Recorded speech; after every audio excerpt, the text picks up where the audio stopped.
knocking for so long. Un nouveau jour s'est donc levé par la grâce du Seigneur et nous sommes donc là pour parler d'affaires actuelles, pour parler de sujets édifiants, de sujets intéressants et nous sommes encore là avec vous, chers auditeurs, chers téléspectateurs et internautes, pour parler avec le révérend prophète Ferdinand Ekanet dans le cadre de cette émission. Cette fois-ci, des prophéties que l'Éternel a dites concernant sa vie, des prophéties qu'il avait annoncées à la retraite au Mont Kolafamba en décembre 2019 et également la nuit de l'Exode, deuxième édition, la nuit de l'Exode 2019. Alors nous allons donc parler ce matin des séparations. Le thème, c'est donc l'importance des séparations.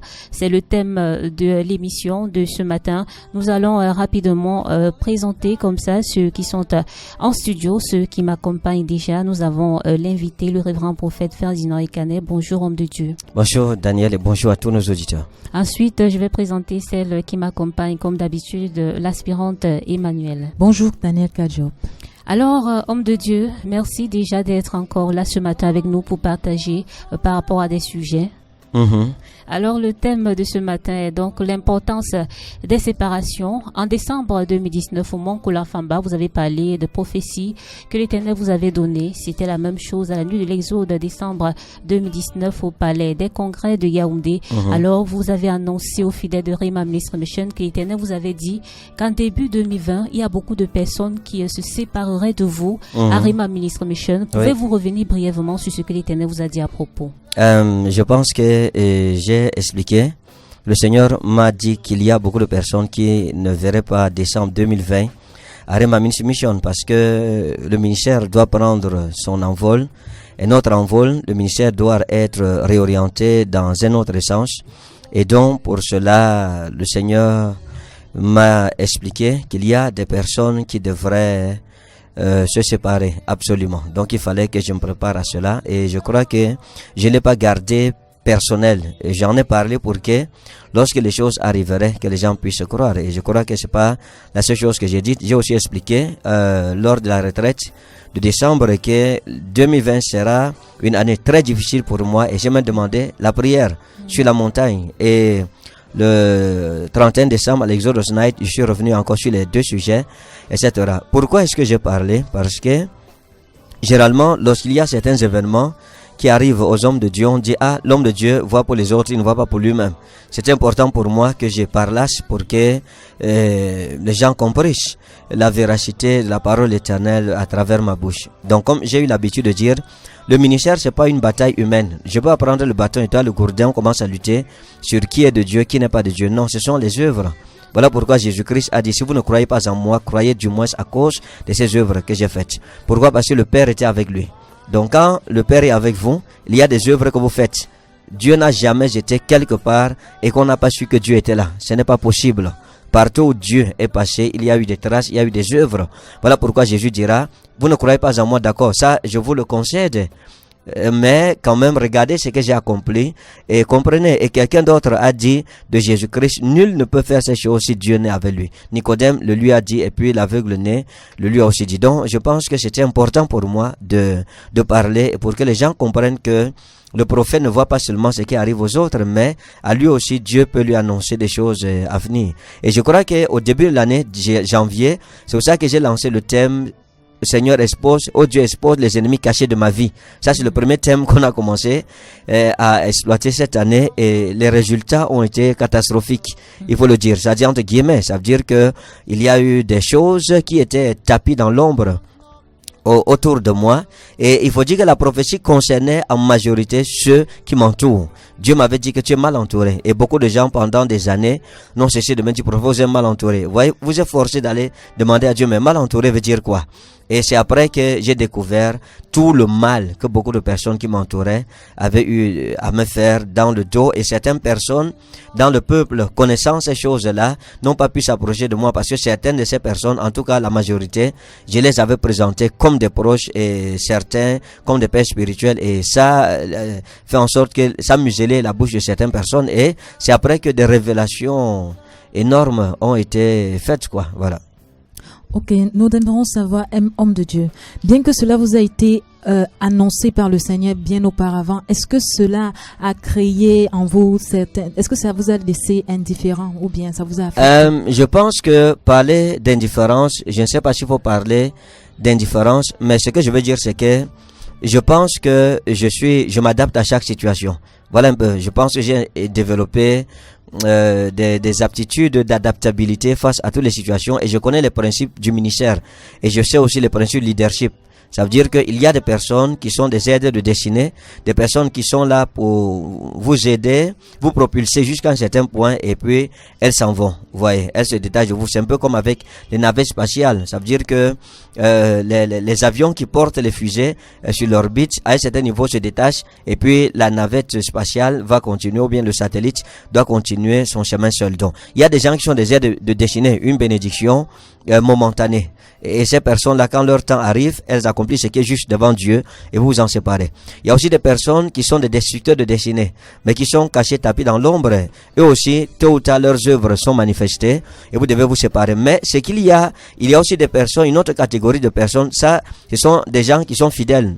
C'est-à-dire, c'est ce que nous appelons les Aaron et les U. C'est ceux qui sont avec vous, qui seront avec vous du début jusqu'à la fin. Pour eux, Dieu les a plantés comme des arbres verdoyants, source de bénédiction pour vous, qui vous accompagnent tout au long de votre mission. Donc, voilà un peu les catégories de personnes que nous avons autour de nous en tant que leader. Et chaque personne a ces trois types de personnes autour d'elle. Il y a des personnes que vous connaissez pour un temps, vous séparez ces personnes-là, qui ont été de très bonnes personnes, qui ont été de bénédiction pour vous. Et elles, leur absence, certainement, parfois, vous sentirez un manquement. Il y a aussi des personnes qui sont autour de vous parce que elles sont là pour d'autres motifs qui n'ont rien à voir avec l'intérêt, vos intérêts ou bien l'intérêt du royaume, mais pour leurs intérêts personnels, et qui sont prêtes à tout faire pour pouvoir atteindre ces objectifs-là. Donc, il y a des personnes que j'appelle des guides spirituels. Les guides spirituels, c'est des personnes, une catégorie de personnes qui se greffent sur votre bénédiction pour vivre de votre bénédiction, quoi qu'étant contre vous. Vous voyez, et ce genre de personnes, on doit prier, Seigneur, expose les ennemis cachés de ma vie. Ces personnes doivent être exposées. Elles aussi, quand Dieu se souvient de vous, il vous en sépare, et là, c'est un grand soulagement. Donc, il y a des personnes avec qui on se sépare, parfois on éprouve la tristesse, d'autres aussi on s'en sépare, et puis on en est soulagé, vous sentez que votre vie est allégée. Donc, il y a des personnes de qui il faut se séparer forcément. C'est-à-dire que même si Dieu tarde à vous séparer ces personnes, si vous pouvez précipiter ou bien enclencher, enzymer le processus de séparation, il faut le faire. Maintenant, en ce qui me concerne en tant que personne et en tant que leader, la vérité c'est que les choses que j'ai eu à accomplir aujourd'hui, vous ne les accomplissez pas de vos propres forces. Non, c'est pas vu le contexte du Cameroun, vu la difficulté ministérielle au Cameroun aujourd'hui, vu l'aridité du sol spirituel du Cameroun aujourd'hui, pour arriver où je suis arrivé, pour avoir accompli ces choses, un adage hébraïque dit Nafle Elohim Niftalti, j'ai combattu les combats de l'Éternel. Pour parvenir jusqu'ici, il faut que Dieu soit avec vous. Un homme de lui-même ne peut pas le faire. Voilà pourquoi les gens peuvent parler, on peut lutter, on peut dire n'importe quoi, mais c'est pas important pour moi. Ce qui est important, c'est ce que je fais. Vous voyez, ce qui est important, c'est ce que je réalise. Ce qui est important, c'est ce que la génération qui viendra après verra.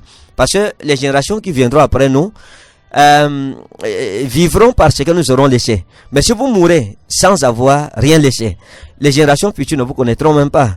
Parce que, en fait, ma bataille et ma lutte, c'est que mon tombeau soit dans la mémoire des hommes, que des œuvres fortes puissent rester. Je sais que pour beaucoup de personnes, je suis un mystère. Ça, c'est la vérité aussi. Je suis un mystère. C'est-à-dire que les gens ne me cernent pas. Les gens ne me comprennent pas. Il y a tellement de choses dans ma vie qui semblent aux contradictions. Et justement parce que Dieu est un Dieu de contradictions. Voilà pourquoi la prophétie de Simeon sur Jésus a dit à Marie, cet enfant sera un sujet de contradiction pour plusieurs. Vous voyez, Dieu est le Dieu de contradiction. Pourquoi je le dis? Parce que, vous voyez, Jésus-Christ vient, il n'est pas de la famille des souverains sacrificateurs. C'est-à-dire qu'il ne vient pas selon la lignée aaronique, non. Il vient selon la lignée de Melchisédek. Et c'est quelque chose de bizarre, parce que dans le livre des annales, les annales des généalogies de la sacrificature israélite, ça n'existe nulle part. Mais Jésus vient et puis il s'impose. Et les gens ne comprennent pas ça. C'est une contradiction. Vous voyez, on verra encore beaucoup d'autres choses, comme la belle-fille de Naomi. Hein, c'est qui l'autre, quand le Ruth. Hein, lorsque Ruth vient, c'est une païenne, mais elle devient l'ancêtre du Christ. Hein, elle devient l'ancêtre de Jésus-Christ. C'est une païenne. C'est une contradiction parce que le païen ne devrait pas entrer dans ce plan-là. Dieu est un Dieu de contradiction. Donc moi je pense que, et quand vous lisez par exemple Hébreux chapitre 5 verset 11, la Bible dit, nous avons beaucoup à dire là-dessus et des choses difficiles à expliquer parce que vous êtes devenus lents à comprendre. Ouais. Il y a des choses difficiles, pas seulement à expliquer, mais à comprendre pour certaines personnes. Et il y a des gens qui deviennent un sujet de difficulté eux-mêmes. Ça dit que ces personnes sont difficiles dans leur génération. Quand vous lisez 2 Pierre 3 verset 16, vous comprendrez mieux cela. La Bible dit, c'est ce qu'il fait. C'est Pierre qui parle de l'apôtre Paul, qui est un sujet de contradiction dans sa génération. C'est ce qu'il fait dans toutes les lettres, où il parle de ces choses, dans lesquelles il y a des points difficiles à comprendre, dont les personnes ignorantes et mal affermies tordent le sens, comme celui des autres écritures pour leur propre ruine. Voyez.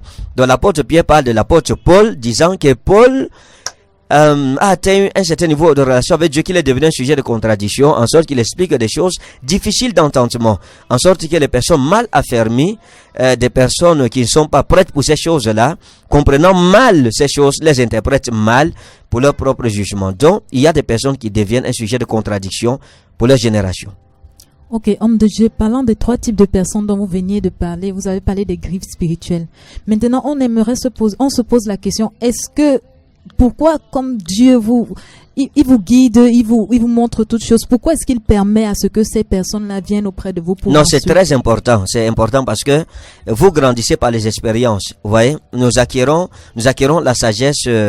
On a la sagesse que nous acquérons par expérience. Il y a la sagesse que nous apprenons. Ça veut dire qu'on apprend. Il y a la sagesse qui est un don de Dieu. Voilà les 3 sources de sagesse. Ça veut dire par les études, par l'expérience de la vie et puis par le don de Dieu. Mais cependant, Dieu mettra certaines personnes autour de vous qui feront... J'ai dit que vous ne pouvez pas progresser sans avoir des ennemis. Les gens ne connaissent pas l'importance d'avoir des ennemis. J'ai expliqué que quand vous partez, vous surprenez quelqu'un en train de fabriquer un cercueil en votre nom, et en préméditant déjà la date de votre mort, mais vous ferez attention, vous veillerez. Vous deviendrez plus prudent et vous n'allez pas vous laisser emporter par le sommeil. C'est la même chose.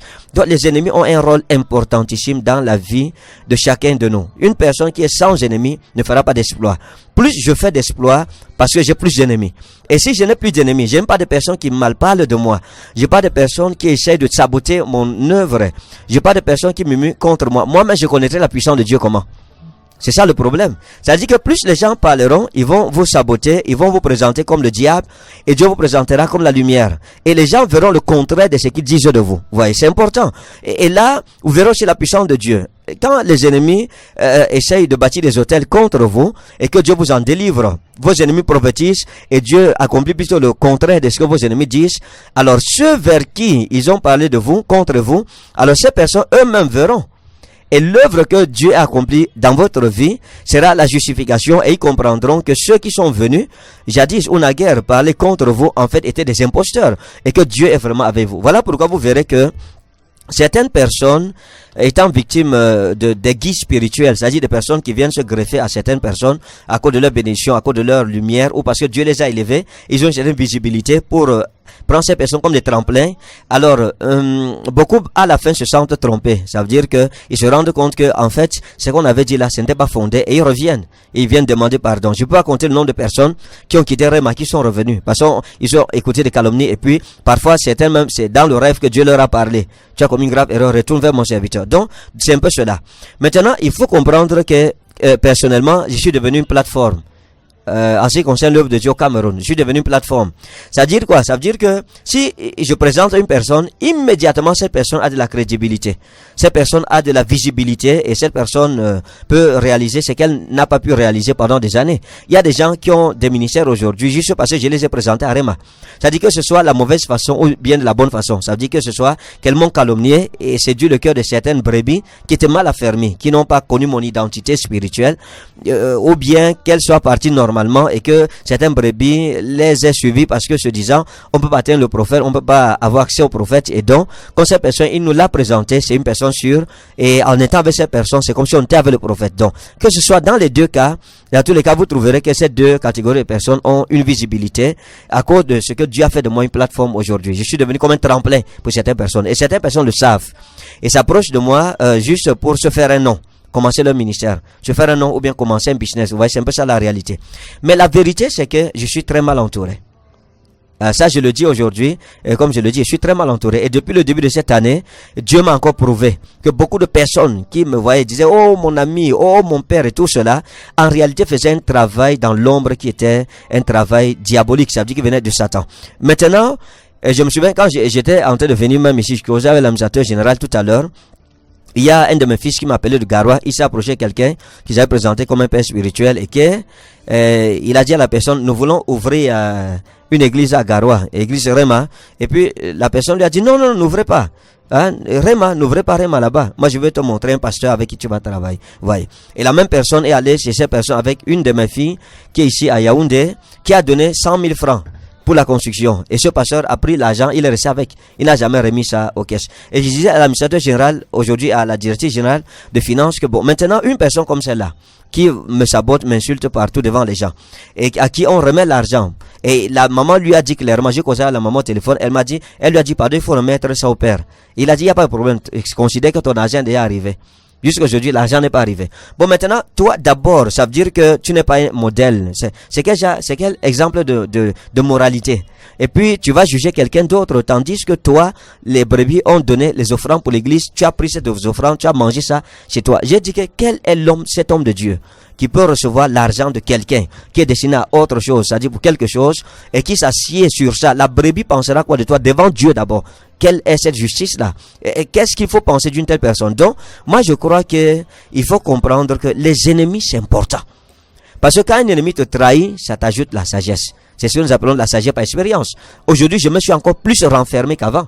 Il y a des personnes à qui j'ai ouvert, ça veut dire mon cœur. Voilà pourquoi j'ai dit dimanche que toute personne à qui j'ai ouvert les portes de ma maison, à qui j'ai fait du bien selon la justice que Dieu m'a apprise, parce que je suis ce que je suis, pas parce que c'est ce que j'étais, mais parce que Christ a fait de moi l'homme que je suis devenu. C'est ça la vérité. Si j'étais musulman et païen comme avant, non, je ne serais pas une personne recommandable. C'est ça la vérité. Christ nous a aidés. Christ nous a bénis. Donc, j'ai dit que si toute personne à qui j'ai fait du bien, selon mon cœur, et si j'ai fait du bien à quelqu'un avec hypocrisie et méchanceté, vraiment que l'Éternel ne m'exauce pas. Mais à toute personne à qui j'ai fait du bien, j'ai ouvert les portes de ma maison qui est entrée pour m'embrasser, pour mieux m'étouffer, que Dieu soit juge. La fin d'une chose vaut mieux que son commencement. Dans cette affaire, nous servons un Dieu qui est vrai, un Dieu qui est juste. Vous ne pouvez pas, frère. J'ai expliqué que soyons un peu conscients. Nous sommes des humains. C'est-à-dire, mais si tu ne crains pas Dieu, sois quand même intelligent. Tu ne peux pas maudire quelqu'un pendant que tu portes ses vêtements.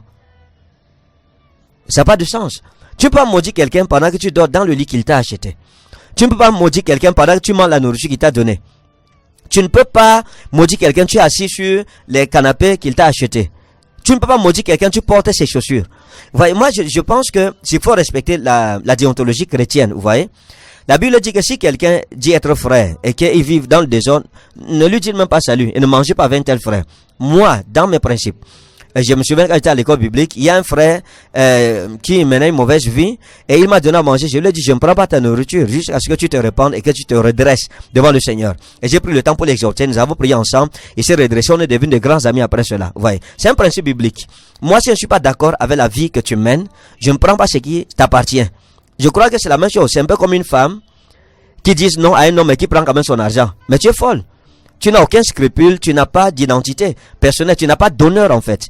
L'honneur, juste l'honneur m'empêche de prendre la chose d'une personne avec qui je suis pas d'accord. Mais je peux prendre ta chose, mais je te maudis en même temps. La chose que je te donne, c'est un principe biblique. Si ton ennemi a soif, donne-lui à boire. S'il a faim, donne-lui à manger. En agissant ainsi, ce sont des charbons ardents que tu amasseras sur sa tête. Donc, quelqu'un qui te maudit pendant que toi, tu le mets à l'abri, ce qu'il te remet, qu'il te rend, c'est plutôt te détruire. Non, vous restez tranquille. Vous verrez la justice de Dieu. Donc, la justice de Dieu, la Bible dit que le témoignage de Dieu est plus grand que celui des hommes. Mais, vous ne pouvez pas faire des exploits sans ennemis. J'ai besoin des gens qui parlent mal de moi. Si tout le monde croit en moi, alors je ne pourrais pas voir mes faiblesses. Je ne pourrais pas voir les choses qui sont mal faites. Mais si j'ai des ennemis, les ennemis sont aussi des serviteurs de Dieu pour mon perfectionnement. Les ennemis, c'est un peu comme une lampe pour m'aiguiser. J'ai besoin des personnes qui me disent de moi. mes ennemis me lancent un défi. Mes ennemis me donnent de travailler. Mes ennemis m'aident à ne plus être paresseux. Mes ennemis m'aident à veiller la nuit. Et mes ennemis m'aident à prier. Mes ennemis m'aident à faire attention. Mes ennemis m'aident à devenir plus prudent. Donc, il y a tellement de bénéfices à avoir des ennemis. Ne regardez pas toujours des ennemis dans un côté mauvais. C'est-à-dire dans le sens négatif, péjoratif de la chose. Non. Regardez les ennemis comme quelque chose de bénéfique. C'est un peu comme la mort aujourd'hui dans notre société. La mort est importante parce que la mort vient pour recycler l'humanité. Si on ne meurt pas, on ne mourrait pas, la terre ne nous suffirait plus. Donc ça veut dire que tu fais ton laps de temps, tu meurs, tu laisses aussi la place à quelqu'un.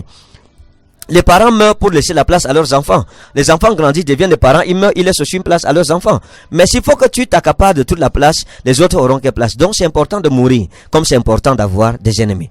Alors, nous sommes là dans le thème de l'importance des séparations. Si on écoute ce que vous êtes en train de dire, homme de Dieu, et considérant ce que vous avez toujours annoncé aux fidèles, disant que l'Éternel vous avait dit que tout au long de votre ministère, vous aurez le cœur brisé. Ça, c'était dans une vision. Où j'ai vu une épée plantée dans un cœur. Le cœur Seigneur, Dieu m'a dit, ça c'est ton cœur. Jusqu'à ta mort, tu seras trahi. Ton cœur sera toujours... Les gens planteront leur épée dans ton cœur. Mais je te soutiendrai. Est-ce qu'on peut considérer que l'une des caractéristiques de votre ministère, c'est justement que l'Éternel utilise des douleurs pour vous faire grandir spirituellement? Bon, mais c'est pas caractéristique. Ça veut dire que ça, c'est d'abord quelque chose qui est caractéristique à l'humanité déjà. Tout le monde a des ennemis. Bon, ça dépend de la relation que vous avez avec vos ennemis. Et comme j'ai l'habitude de dire, c'est que la plus grande défaite qu'il faut donner à ton ennemi, c'est de continuer d'avancer. Pendant qu'il dit aux gens que tu n'es pas ceci, ou bien que tu es ceci ou cela. Donc, et lui, le témoignage, il faut qu'on demande. La génération, j'ai dit que l'histoire nous demandera des comptes. Vous voyez, le grand juge, c'est l'histoire. D'accord, tel est comme ça, tel est comme ça. Toi, tu es quoi? Toi, nous voulons savoir. Toi, c'est qui? Et toi, tu as fait quoi? Où sont tes yeux? D'accord. Lui, d'accord, nous comprenons. Il n'est pas bon. Ok, d'accord. Mais voici quand même ce qu'il a fait. Toi, qu'est-ce que tu as fait? C'est important. C'est l'histoire qui nous demandera cela. Les générations futures nous demanderont cela. D'accord. Lui, il était mauvais, mais quand même, pendant le Covid-19, il s'est battu pour que certaines personnes puissent avoir à manger. Et toi, qu'est-ce que tu as fait? Qu'est-ce que tu as contribué pour venir en aide à la population? Toi, en tant que le bon pasteur, en tant que le bon berger. On est des hommes. Comme j'ai l'habitude de dire, je ne suis pas une personne parfaite, comme celui qui est en face de moi n'est pas une personne parfaite. Ouais, Jésus-Christ a dit, ego imihe o poine o kalon. Moi, je suis le bon berger. Lui seul est le vrai bon berger. Mais chacun de nous offre le meilleur, selon la grâce qui lui a été donnée. Voilà pourquoi Jean-Baptiste a dit, un homme ne peut recevoir que ce qui lui a été donné du ciel. Je ne peux pas faire au-delà de ce qui m'a été donné. Donc, un homme aussi bon qu'il soit, a ses limites. Un homme aussi bon qu'il soit, a des défaillances, et tout le monde ne peut pas être d'accord avec moi. Ça, c'est clair. Tout le monde ne peut pas être d'accord avec mes méthodes. Et ça aussi, c'est vrai. Mais cependant, personne ne peut me dire que je n'aime pas Dieu. Là, on ne peut pas discuter de ça. Personne ne peut pas me dire que je ne connais pas Dieu ou que je n'ai pas été connu de Dieu.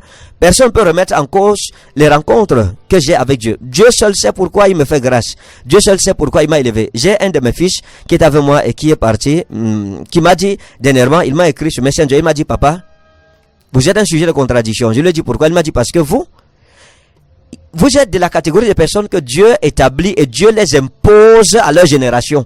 C'est-à-dire que même si quelqu'un ne croit pas en vous, Dieu vous impose. Dieu vous fait faire des choses que tout le monde, à la fin, s'arrête pour dire non, attention, ici, là, quand même, si Dieu n'était pas dedans, on ne pourrait pas faire une chose comme celle-là. Donc moi, je pense que il faut comprendre que c'est important. Le problème n'est pas de bavarder. Nous, on ne bavarde pas, nous travaillons, nous agissons. Nous, on laisse des œuvres. Pour moi, le plus important, c'est les actions, pas les paroles. Donc si je peux pas m'arrêter un instant avec quelqu'un pour discuter. D'abord, la première chose, c'est que si je veux parler avec une personne, il faudrait que nous parvenions, nous soyons d'accord sur le fait que nous sommes sur la même plateforme. La Bible dit que Jésus-Christ est souverain sacrificateur selon l'ordre de Melchisédek. Ça veut dire que Jésus-Christ peut parler avec Melchisédek. Mais Jésus ne s'entend pas avec les pharisiens, les scribes. Pourquoi? Parce qu'ils ne sont pas du même ordre sacerdotal. Lui avec Melchisédek, oui, ils parlent, ils se comprendront. Parce qu'ils sont du même ordre, de la même dimension, je voulais dire. Donc, je peux parler avec une personne qui a la même dimension spirituelle que moi. Mais quelqu'un qui ne comprend pas les réalités spirituelles que je comprends. Quelqu'un dont les yeux n'ont pas vu ce que mes yeux ont vu. Quelqu'un dont les oreilles n'entendent pas ce que j'entends. Je racontais à mon épouse le matin que hier, j'ai fait une vision où j'étais avec le Seigneur Jésus, on était assis et le Seigneur Jésus m'a dit ceci. Ferdinand, mange la nourriture des grands. J'ai dit pardon, il m'a dit mange la nourriture des grands. J'ai dit que je comprends pas ce que ça veut dire. Il m'a dit écoute, quand tu étais enfant, tu servais un plat de riz, tu le mangeais et tu étais rassasié. Mais maintenant que tu es marié, tu as des enfants, tu as des fils avec toi, tu as des cousins, des cousines, des neveux et des nièces sous ta responsabilité. Si on te sert le même plat de riz qu'on te servait quand tu étais enfant et qui te suffisait, il te suffira plus. Il suffira plus pour toi-même d'abord, et à combien de forte raison pour les personnes qui sont autour de toi. Il m'a dit que maintenant, il faut que tu aies une portion de nourriture qui réponde à tes nécessités, à tes besoins. Donc, il m'a dit, il faut manger la nourriture des grands. Le grand ne mange pas ce que l'enfant mange, comme l'enfant ne mange pas ce que le grand mange. Et il m'a dit ceci, lorsque tu n'étais pas encore homme de Dieu, ton niveau de prière te nourrissait, ton niveau de sanctification te nourrissait. Mais maintenant que tu es devenu homme de Dieu, ton niveau de sanctification doit être au-dessus de celui de lorsque tu n'étais pas homme de Dieu. Et ton niveau de consécration, ton niveau de prière doit être au-dessus de celui de lorsque tu n'étais pas encore un homme de Dieu. Donc, tu vas demander, il te faut plus de nourriture spirituelle qu'avant. Il te faut plus de prière qu'avant. Il te faut plus de ma présence qu'avant. Bon, maintenant, Dieu vous exhorte. J'ai dit que si Jésus-Christ n'était pas mon bon berger, je ne sais pas où je serais. Je vous dis la vérité. Donc, mais heureusement, je connais la voix de mon maître. Je le reconnais. Je connais sa voix. Ce n'est pas une question qu'on s'assoit au carrefour. Je ne peux pas m'asseoir avec quelqu'un pour discuter. J'ai dit que, premier critère, tu fais ce que j'ai fait. Et là, ça veut dire que Dieu t'a mis au même ordre spirituel que moi. Maintenant, je peux répondre à tes questions. Parce que si je te parle, tu n'as pas cette dimension. Tu n'as rien réalisé. Ça veut dire que tu es encore dans les abécédaires, les bas-fonds du spirituel. Je vais te parler, tu vas comprendre comment. Voilà pourquoi Jésus a dit à ses disciples que si je vous ai parlé des choses terrestres, vous ne les avez pas comprises. Comment comprendrez-vous quand je vous parlerai des choses célestes? Si les choses même qui sont terrestres, à votre niveau, vous ne les comprenez pas. Donc, c'est la même chose que l'apôtre Pierre parlera de Paul. Paul parlait des choses que les gens ne comprenaient pas parce qu'ils étaient mal affermis ou ils n'avaient pas compris certaines réalités spirituelles. Donc, vous ne pouvez parler qu'avec quelqu'un qui est à votre niveau et vous comprenez. Si je viens, je commence à vous parler ici en ticard. Vous ne comprenez pas parce qu'on ne parle pas le même langage. On n'a pas la même base linguistique. Donc, il faut comprendre, c'est la même chose aujourd'hui pour nous et c'est la même chose pour moi. Le problème n'est pas de discuter. Je ne peux pas, moi, je vais parler par exemple de séparation avec des personnes qui sont sous vous et qui veulent faire le ministère, qui ont l'ambition par exemple de faire le ministère. Justement. Ouais, c'est une autre catégorie de séparation. Ouais, regardez. Quand j'ai commencé le ministère, j'ai eu à expliquer que j'ai été aux assemblées de Dieu. Ce n'est pas une question que je calomnie quelqu'un. Je n'ai pas le temps là. Ou que je vais me dire de quelqu'un. Je n'ai pas le temps. Je ne cherche pas tu manges quoi chez toi ou tu dors comment. Ce n'est pas ça mon problème. Il y a quelque chose qui me préoccupe. C'est les œuvres. Quand Dieu est avec un homme, on sait. J'ai pas besoin de dire aux gens que j'ai Dieu. La Bible parle des dons spirituels, dons de guérison. Je dois manifester cela, dons de prophétie. Ce n'est pas une chose qui vient d'un homme. Le don de l'enseignement, le ministère doctoral, expliquer l'écriture, c'est pas quelque chose qui vient d'un homme. Bon, il n'y a pas de problème. Je voulais parler même de quoi tout à l'heure. Avant de revenir sur ça, j'étais en train d'évoquer un cas. Le cas de séparation des... Oui, de ceux qui pour le ministère. Vous voyez, regardez. Quand j'étais aux assemblées de Dieu, on m'a confié l'église en 2009. Il y avait 2 brebis. Quand j'ai quitté, j'ai laissé près de 60 personnes. Je suis parti sans prendre quelqu'un dans l'église là. C'est un principe, frère. C'est un principe. Aujourd'hui, les assemblées de Dieu ne peuvent pas m'accuser d'avoir basé mon ministère sur leurs brebis. Non, c'est pas possible. Ils m'ont confié 2 personnes.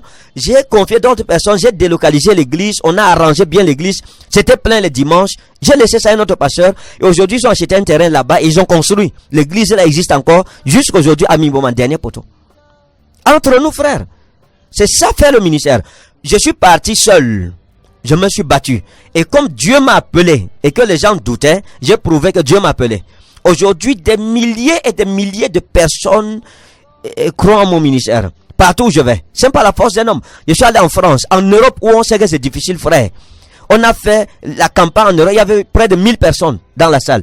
Pour quelqu'un qui sort pour une première fois. Donc il faut faire attention. Donc c'est une question d'œuvre. Bon, de preuve de la présence de Dieu. Maintenant, toi tu quittes d'un ministère. Tu quittes avec le Congossa. C'est quel ministère parmi les 5 ministères? C'est quel ministère? Et c'est un ministère de Congossa parmi les 5 ministères que Dieu a donné. Tu quittes avec la calomnie. C'est quel ministère? C'est-à-dire que Jésus a laissé. Ministère de la calomnie. Ou c'est quel exemple biblique? Quel apôtre a basé son ministère en calomniant d'autres personnes? Ça veut dire que tu es dans un ministère qui est une bénédiction pour toi, qui a été une bénédiction pour toi. Mais c'est comment respecte au moins le fait que ça a été une bénédiction pour toi. Ça montrera quand même ton scrupule, que tu es une personne avec scrupule, une personne qui a quand même certaines moralités. Mais un ministère qui t'a béni, un ministère qui a été une grâce pour toi, un ministère pour lequel toi-même, ça veut dire que tu as dit que c'était une bénédiction bénédiction, que Dieu est ici. N'allez pas ailleurs, venez ici. À l'époque où tu disais que Dieu était là, tu étais aveugle. Ou bien tu avais bu le bilibili, ou bien tu avais bu le ha, ou le mata, ou le pata. Maintenant, pourquoi aujourd'hui tu dis que Dieu n'est plus là? Ou Dieu, ton Dieu là s'était trompé? À partir de ce moment, j'ai dit que tu n'es pas une personne sûre. Tu n'es pas une chose sûre. On fera attention à tes révélations, parce que si tu t'es trompé que Dieu était là et que tu t'es rendu compte que Dieu n'est plus là, ça veut dire que c'est aussi possible, il y a de fortes probabilités que tu sois encore en train de te tromper, que Dieu n'est pas là. Pourtant Dieu est là. Donc, ça montre tout simplement qu'il y a des personnes qui ont de mauvaises ambitions, qui se disent que, ok, comme je n'ai pas la capacité d'aller faire une église par moi-même, c'est-à-dire que par les dons que Dieu m'a accordés, par la vocation que Dieu m'a accordée, je peux quand même profiter. C'est un peu comme l'intendant unique. Je peux quand même profiter. Comme celui-ci, j'ai quand même une certaine notoriété, j'ai une certaine accessibilité à certaines personnes. Je vais détourner dans les cœurs des gens en calomniant la personne, en calomniant le père de la maison, et puis pour leur montrer que c'est un diable et que moi je suis un ange. Et par ce moyen-là, je pourrais quand même ramener les gens. C'est par l'évangile qu'on ramène les gens à Christ. C'est pas par la calomnie qu'on ramène les gens. Et ça, c'est pas ramener les gens à Christ, c'est ramener les gens à vous-même. Et le plus souvent, les gens agissent comme ça. Pourquoi? Parce qu'ils se disent que si je quitte d'ici là, je n'aurai plus à manger. C'est que je n'aurai plus de quoi payer le loyer. Donc la seule façon de faire, c'est d'être mesquin. C'est d'utiliser la ruse, d'utiliser la malice, la méchanceté, et pour bâtir. Bon, maintenant, c'est quel genre de ministère, c'est quel début de ministère comme ça? Tu commences ton ministère avec la méchanceté, avec la calomnie, etc. Donc là, ça pose un réel problème. Ça prouve aussi tout simplement que Dieu ne t'a pas appelé. Parce que si Dieu t'a appelé, tu n'as pas besoin de ça. Tu n'as pas besoin. Tu sors seul. Tu pars, tu commences ton ministère seul. Tu rassembles tes gens seul. Et nous acclamerons la grâce de Dieu dans ta vie. Mais commencer en calomniant quelqu'un, la Bible dit celui qui tuera par l'épée, mourra par l'épée. Homme de Dieu, est-il déjà possible que vous ayez regretté des actes de bonne volonté ou d'amour que vous ayez fait à des personnes qui après vous ont trahi? Bon, c'est un peu difficile. Regretter, bon, c'est vrai qu'en tant qu'homme, oui, parfois, vous dites que, pourquoi est-ce que j'ai ouvert la porte de ma vie à telle personne? Là, c'est en tant qu'homme. Bon, mais en tant que serviteur de Dieu, homme spirituel, je comprends que c'est important. Il faut passer par là. Ça vous donne la sagesse et ça vous montre que vous n'étiez pas assez prudent, etc. Donc, il y a une maman, comme je disais, qui m'a dit tout à l'heure qu'elle a donné 100 000 francs à un pasteur, à l'une de ces personnes-là, qui devait remettre. Bon, maintenant, vous prenez l'argent, vous êtes voleur d'abord. Ça, c'est le vol, c'est être voleur. Si quelqu'un te donne son argent, il dit que va mettre dans les caisses de l'église. Tu détournes l'argent là, tu nourris ta famille avec, tu es un voleur. C'est de ça que la Bible parle. Lorsque les apôtres parlent de l'apôtre Judas, qu'il ne disait pas ça parce que donner parce qu'il était en mal des pauvres, non, mais parce que c'était un voleur. Ça, c'est l'esprit de vol, sincèrement. Bon, maintenant, toi, tu es voleur, tu vas me condamner sur quelle base? Entre nous deux, qui va condamner l'autre? Tu dis que je suis pécheur, toi-même tu es pécheur. Ouais, ça pose un réel problème. Mais les gens sont sans scrupules, ça leur dit rien. Quelqu'un prend l'argent là, il détourne ça, il mange ça, pour lui c'est rien, c'est une justification. Il justifie, il trouve un verset biblique, colle sur son vol là, c'est justifier le sang de Jésus, il force un sang de Jésus sur le follet, il lave ça, et puis il se dit qu'il avance. Ouais, ça pose un réel problème. Donc, sur le plan spirituel, c'est important parce que ça vous montre que il faut encore apprendre. Comme aujourd'hui, je ne peux plus jamais élever quelqu'un comme j'ai fait dernièrement. Ou venir dire à quelqu'un, présenter quelqu'un, lui donner la position que j'ai donnée à remarquer, ça c'est mon père spirituel. Je ne peux pas le faire. C'est pas possible. Mais vous ne pouvez pas prendre certaines décisions sans avoir certaines expériences. C'est important d'avoir les expériences. Maintenant, la maman, si j'ai causé avec elle, elle dit que elle a donné à manger au palais des congrès. Elle a dit que le régime plantain, si c'est pour le prophète. Les gens ont dit non, il ne va pas prendre, non. Les gens qui m'entourent, non, il ne va pas prendre, et s'il prend vos choses là, et c'est pas quelqu'un comme ça, il n'est pas bon, vous voyez, tout ça. Mais ils ont quand même pris, on va quand même donner. Elle dit qu'en partant du culte, elle a regardé derrière, elle a trouvé que son régime de plantain était déjà divisé. On partageait ça là-bas. Elle est revenue, elle a dit, mais c'est comment? On dit non, t'as fait pas, il y a pour le prophète. On va aussi donner sa banque de main de sa femme. Ça, ce sont mes enfants. Je lui ai demandé, tu peux remarquer la personne? Elle m'a dit oui. Et j'ai dit, tant qu'on va bon, maintenant, frère, sincèrement, voilà pourquoi j'ai dit que je suis mal entouré. Les gens font les dégâts, les gens donnent les offrandes aux gens qui sont autour de moi. Ça n'arrive jamais chez moi. Les gens donnent des denrées alimentaires, on détourne ça parce qu'on sait que je n'aurai pas le temps de venir, je suis tellement occupé. Mais voilà ce que les gens font dans mon entourage. Maintenant, si quelqu'un vient à Rema, on détourne son argent, la maman là, elle est frustrée. On va accuser qui? On va dire au prophète Kane Ferdinand, il forme mal ces personnes. C'est pas que je forme mal mes personnes, c'est que je suis entouré. La majorité des personnes autour de moi, c'est des personnes mal intentionnées. C'est des personnes, parfois, qui ne connaissent pas Jésus, qui ont d'autres objectifs que de servir le Seigneur avec moi. Donc, maintenant, comment on va faire, frère? Voici la situation. Elle a donné. Les gens là sont autour de moi. Ils ont partagé ça. Ils n'ont même pas craint que ça, c'est le repas qui va chez le prophète. Ça pose un problème. Vous avez quelqu'un autour de vous. Vous l'avez à côté de vous. Vous l'avez pris, vous avez mis chez vous. Vous avez tout fait pour la personne. Et vous l'avez fait sans hypocrisie. Selon que Jésus-Christ vous a enseigné. Les gens viennent voir la personne pour dire, ok, nous ne pouvons pas accéder au prophète, nous voulons accéder chez vous. Et il dit à la personne que non, le prophète là, vous voyez, c'est pas quelqu'un de bien, venez chez moi, moi je vais faire mon ministère, venez à la maison, entre nous, c'est ce que nous appelons en loyauté, déloyauté, l'esprit d'Absalom. Ouais, Absalom pour détourner le cœur du roi David, le cœur du peuple du roi David, il disait le roi est mauvais, mais moi je peux vous écouter, je suis là avec vous, le roi n'a pas votre temps, moi je suis avec vous tous les jours, et il a détourné, voilà comment il y a eu insurrection. Mais que Dieu soit juge. C'est qu'un homme sème, il le moissonnera. Mais ce que je voudrais dire en fin de propos, c'est que vous avez besoin des ennemis. Mais n'arrêtez pas de faire le bien. Je ne me découragerai pas. Parfois, c'est vrai que c'est compliqué. Et je me suis dit, je pense que c'est dernièrement que je disais à Dieu dans une prière que Seigneur, aide-moi, donne-moi la force à dire non quand les gens me demandent. Je vous dis la vérité, aujourd'hui, je n'arrive pas à dire non quand je vois quelqu'un. Parfois, il dit que je ne veux plus donner, mais je finis toujours par donner. Et je pense que je bénis Dieu pour ce cœur-là. C'est Dieu qui m'a fait ainsi. J'étais pas comme ça avant. C'est un héritage, c'est un avantage. Et c'est pour ça que mes ennemis n'auront jamais de victoire sur moi. Ils n'auront jamais de victoire sur moi. À cause de la qualité de nos cœurs. C'est ça la différence entre moi et les autres. On peut me reprocher telle chose, mais on peut pas me reprocher de ne pas aimer les frères. Non, on peut pas me reprocher cela. On peut pas me reprocher de ne pas aimer Jésus. On peut pas me reprocher de ne pas être vrai dans ma foi, ou bien dans mon ministère, dans mon amour avec Christ. On peut pas me reprocher de tromper les gens. Ouais, c'est ça la vérité. Celui qui est trompeur, c'est celui qui vient dire que nous sommes des trompeurs et qui détourne les gens pour les amener dans leur ministère. On verra où ça va aller. C'est ça le problème. La Bible dit que le bâton de celui que Dieu a appelé, c'est lui qui fleurira. Je disais à l'un de mes fils qui est parti, qui m'a dit que Dieu lui a dit d'aller ouvrir son ministère. Vraiment, je n'ai aucun problème à ce que tous mes fils aillent ouvrir leur ministère. Mais le seul problème que j'ai, c'est que l'enfant qui ne fait pas ce que son père a fait a échoué. Ce n'est que ça. Et l'ennemi qui ne fait pas ce que celui qui l'a... Quand on était à Mimboman, il y a eu des frères là-bas qui sont révoltés contre moi, qui sont rebellés, qui m'ont saboté. C'est même pas aujourd'hui. Je suis habitué, c'est un ministère que je connais bien. Donc, mais, ils nous ont chassés de la salle, ils ont pris la salle, ils ont fait leur ministère là-bas. Ils ont dit aux gens du quartier que je suis un sorcier, je suis une mauvaise personne, je suis pas un vrai pasteur, je suis un mauvais berger. Les gens du quartier, après près d'un an de ministère, sont allés leur demander que, mais, le sorcier là remplissait la salle. Les gens étaient dehors. Maintenant, vous, lui qui avait le faux Dieu, son faux Dieu attirait les gens. Vous qui nous avez dit que le Dieu que vous servez, c'est lui le vrai Dieu. Comment vous faites maintenant les cultes, la porte est fermée? Parce que vous avez honte quand on voit le nombre de personnes dedans.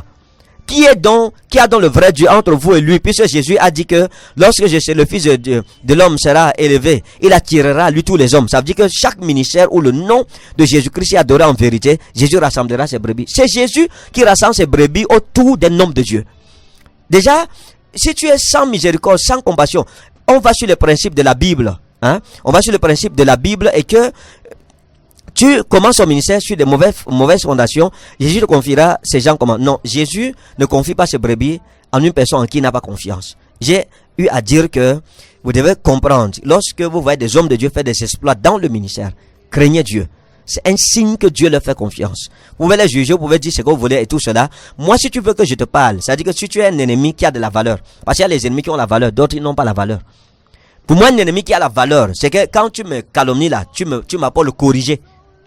Tu fais le corriger. C'est-à-dire que tu apportes des grandes réalisations plus que les miennes. C'est ce que Élie a fait. Le prophète Élie a fait les prophètes d'Astarté et Baal. Il n'a pas dit, oh, ce sont les prophètes d'Astarté et Baal. Je vous dis, oh, fuyez-les. C'est les Astarté et Baal, c'est des faux prophètes. Non, c'est pas comme ça qu'on fait, frère. Tu organises une grande cérémonie. Le peuple vient. Tu dis, aujourd'hui, vous saurez qui a Dieu, qui n'a pas Dieu. Et on met l'autel, on demande que le feu descende.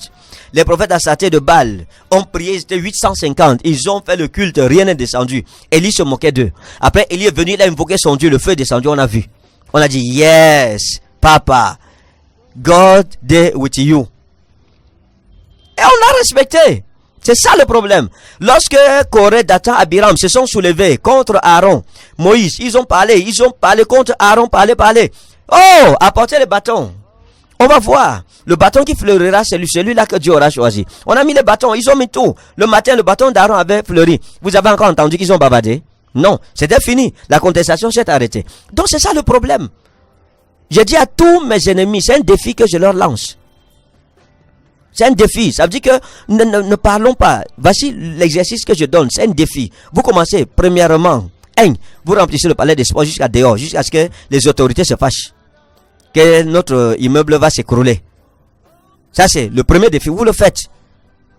Et puis, vous faites avancer l'œuvre de Dieu au Cameroun. Vous montrez votre participation dans d'autres régions du Cameroun.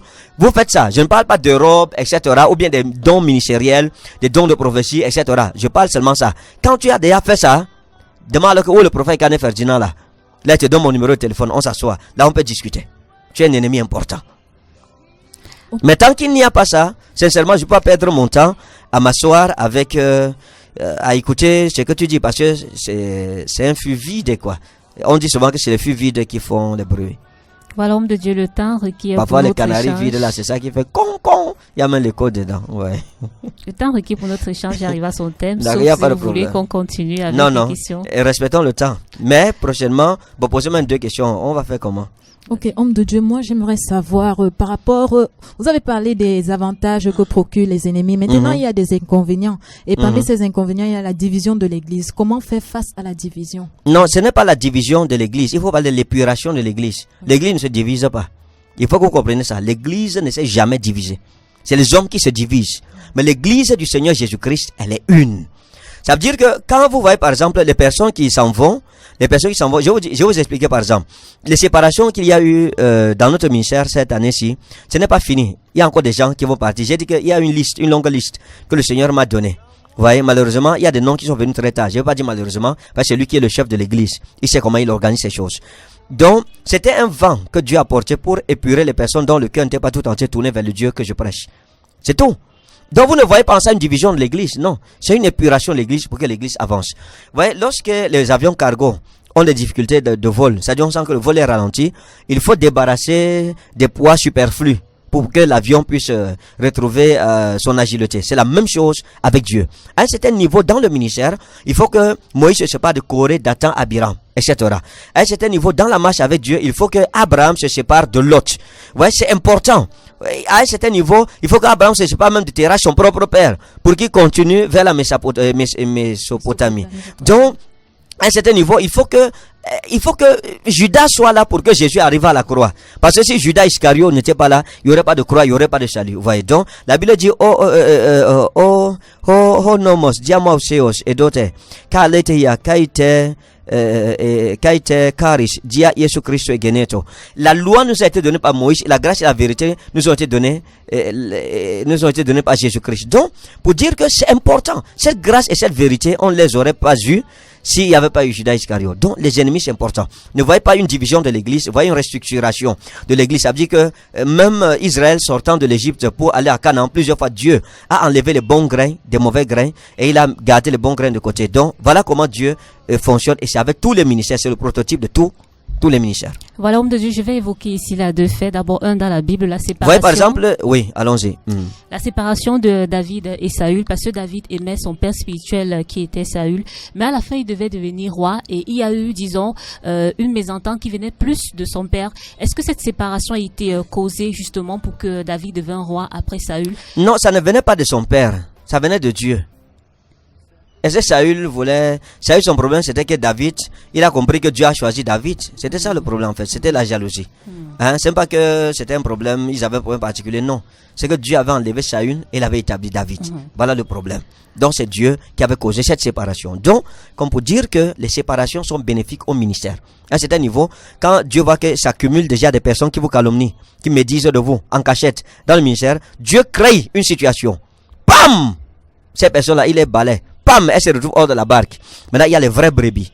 Les brebis galeuses qui avaient le coronavirus, c'est-à-dire que le Covid-19, elles sont dehors pour ne pas contaminer celles qui sont restées. Et maintenant, tu as des brebis qui sont en santé. À chaque fois qu'il y a accumulation de mauvaises graines, accumulation de livrets, Dieu crée une situation pour enlever l'ivraie pour que le troupeau puisse avancer. Dieu s'est toujours comporté comme ça depuis les plus vieux âges. Et parlant du ministère Rema Ministre Mission, on a vu que vous avez eu des problèmes au début du ministère ici à Mimboman, ensuite du côté de l'agence Le Cas, après à Elever. Et est-ce que c'était aussi des situations qui étaient créées pour vous amener plus loin? Oui, bien sûr, puisque à chacune de ces situations, vous savez que on est sorti plus fort. J'ai toujours fait quelque chose de plus grand. Ouais. À chaque fois qu'il y a eu une situation comme ça, on a réalisé quelque chose qui prouvait qu'on était dans une autre sphère spirituelle. On était entré dans une autre dimension. Et après quelques époques, vous voyez, il y a des gens qui nous avaient même fui depuis Mimboman, qui me calomniaient, qui sont revenus. Il y en a que j'ai vu même à la distribution des denrées alimentaires hier. Quelqu'un m'a appelé, une de mes filles qui est à Rema depuis, et qui m'a écrit sur Messenger disant que, papa, j'ai rencontré même des gens qui vous calomnient, qui ont dit qu'ils vont venir manger, ils vont venir prendre aussi leur part. J'ai dit que je n'ai pas de problème qu'ils viennent. Dis-leur qu'il y en a assez pour tout le monde qu'ils viennent. C'est même pas le temps de dire qui est l'ennemi, qui n'est pas l'ennemi. Le problème maintenant, c'est de sauver d'abord les gens. Sauvons les brebis en vrac. C'est après que tu vas regarder qui a la gale ou qui n'a pas la gale. Mais maintenant, là, c'est une question de vie ou de mort. Donc, on n'a pas besoin de ça. Quelqu'un veut, il vient. On va l'aider. Beaucoup sont revenus me demander pardon, frère. Beaucoup. À l'époque, là, il y a un frère le frère, là, je ne sais pas si quelqu'un m'a fait mal comme cela. Je sais qu'en dehors des expériences dernières. Mais, il est revenu me demander pardon. Il m'a cherché. Vous pouvez pas imaginer. Ils avaient commencé l'église, ils étaient pasteurs dans le ministère Mimboman. Il m'a cherché pour demander pardon. Il est venu maintenant accuser celui qui parlait contre moi dans les radios, avec qui il faisait la campagne contre moi, qui était comme mon pasteur résident à l'époque, pour me dire que c'est un sorcier. Que le frère là c'est un sorcier, que son frère avec qui me combattait est sorcier. Ouais, peut-être ils disaient les deux que j'étais sorcier. Donc, il n'y a pas de problème. Vivons seulement. Qui vivra verra. Celui qui est vrai dans le ministère, on verra. Celui qui n'est pas vrai, on verra. Celui que Dieu a appelé vrai, on verra. Celui qui a menti que Dieu m'a parlé, on verra. Celui à qui Dieu est apparu vrai, on verra. Okay. C'est ça. Vivons seulement. Minjo ratan dunia undemere. Voilà, ne vous disputez pas, mes filles. Vivons seulement.